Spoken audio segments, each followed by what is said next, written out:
Buenas tardes, estimado profesor. Mi nombre es Ninochka Soto Maltés. Estamos 22 de octubre del 2023 a la 1:23 de la tarde y esta es mi presentación del video número 2 para legislación tributaria. El desarrollo de este video consta de 7 preguntas, las cuales vamos a empezar a continuación. La primera nos solicita dar 5 características del tributo. Lo primero es que me gustaría decir que el tributo es la prestación en dinero que el Estado, en el ejercicio de su poder, exige con el objeto de obtener recursos para el cumplimiento de sus fines. Sus características son, es una obligación legal que tiene todo ciudadano de contribuir, ¿verdad?, con la sociedad en la que vive. El tributo, además, es una forma de financiar los servicios públicos. Se puede clasificar en impuestos, tasas y contribuciones especiales. Se calcula sobre la base de la renta, el patrimonio o el consumo y se pueden establecer a través de leyes o decretos.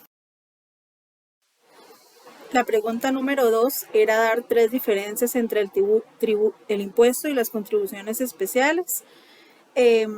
La primera es la naturaleza del pago, ¿verdad? La principal diferencia entre el impuesto y las contribuciones especiales radica en la naturaleza del pago del mismo, ya que el impuesto es un tributo que se establece de manera general, es decir, que se aplica a toda la población o determinados grupos sin necesidad de una contraprestación específica. Por otro lado, las contribuciones especiales son tributos que se establecen de forma específica y directamente relacionados con la obtención de un beneficio, ¿verdad?, o servicio particular por parte del contribuyente. La diferencia número 2 sería el destino de los recursos, ya que esta es otra diferencia importante, ¿verdad? El destino de todos los recursos recaudados.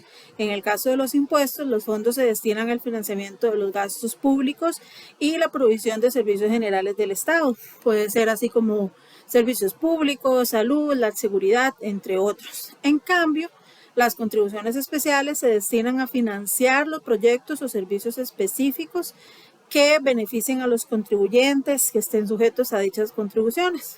Por ejemplo, el mejoramiento de una vía pública o la construcción de alguna infraestructura a nivel nacional, ¿verdad?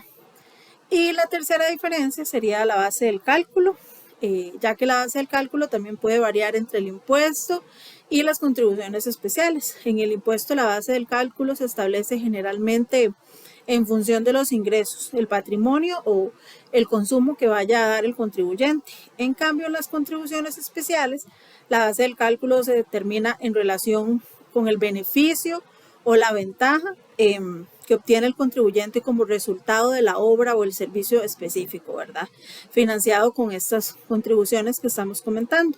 Esto puede estar relacionado con factores como el tamaño de la propiedad, la ubicación, el uso que se le vaya a dar a estos determinados servicios. También me parece importante tomar en cuenta que estas diferencias pueden variar según la legislación y normativa específica de cada país. Por lo tanto, es recomendable consultar siempre la legislación fiscal vigente en el lugar de la referencia para poder siempre tener una información precisa y actualizada.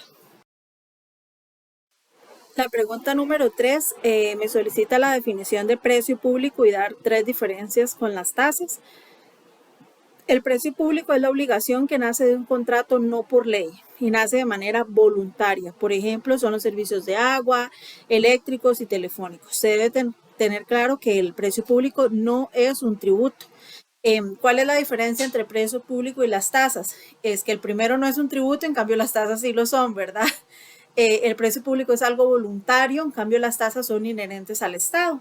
Y las tasas impuestas por el Estado por un tiempo definido, mientras los precios públicos son regulados por contratos con tiempos definidos o regulados por la ARECEP.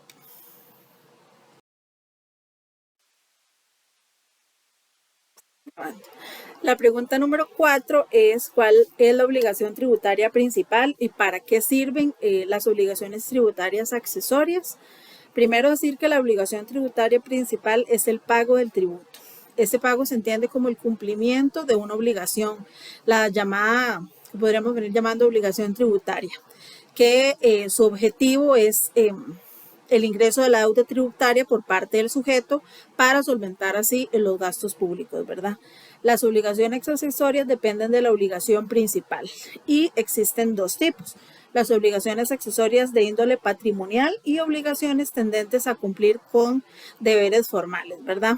Dentro de las obligaciones accesorias de índole patrimonial están las obligaciones de declarar información, facilitar datos cuando así lo requiera el Estado, soportar las comprobaciones e inspecciones que se realicen por parte de la administración tributaria, ¿verdad? Al segundo tipo, en Costa Rica se le denomina como deberes formales.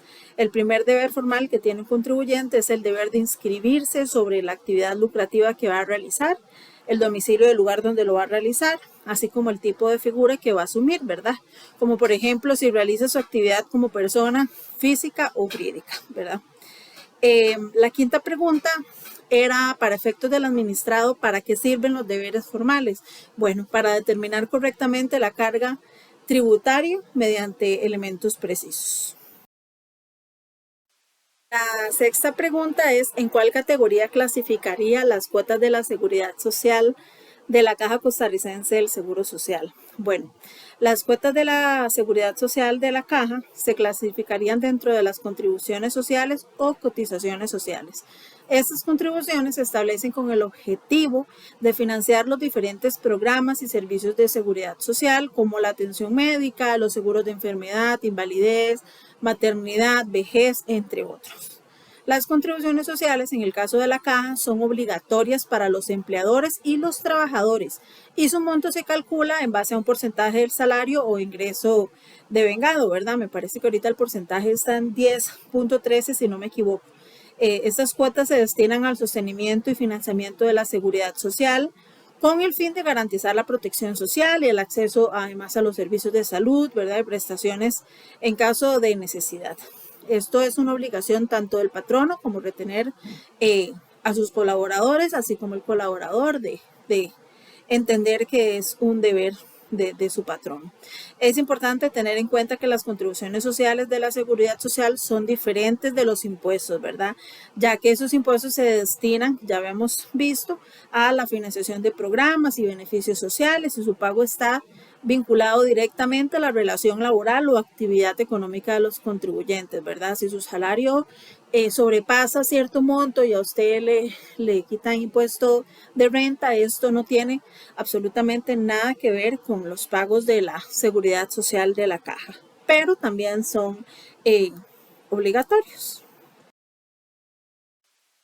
Y la última pregunta es, ¿el 10% de servicio que se paga cuando uno va a un restaurante es un tributo? No, este 10% no es un tributo porque las reformas generadas por la ley 9116 de forma expresa señalan que el 10% de servicio le corresponde recibirlo a los saloneros, meseros que brinden sus servicios en restaurantes, bares, sodas, donde sea, donde se preste el servicio en mesa. Entonces, el patrono está en la obligación de ese 10% intacto pasarlo a los colaboradores, no es un tributo. Eso sería, profesor, muchas gracias.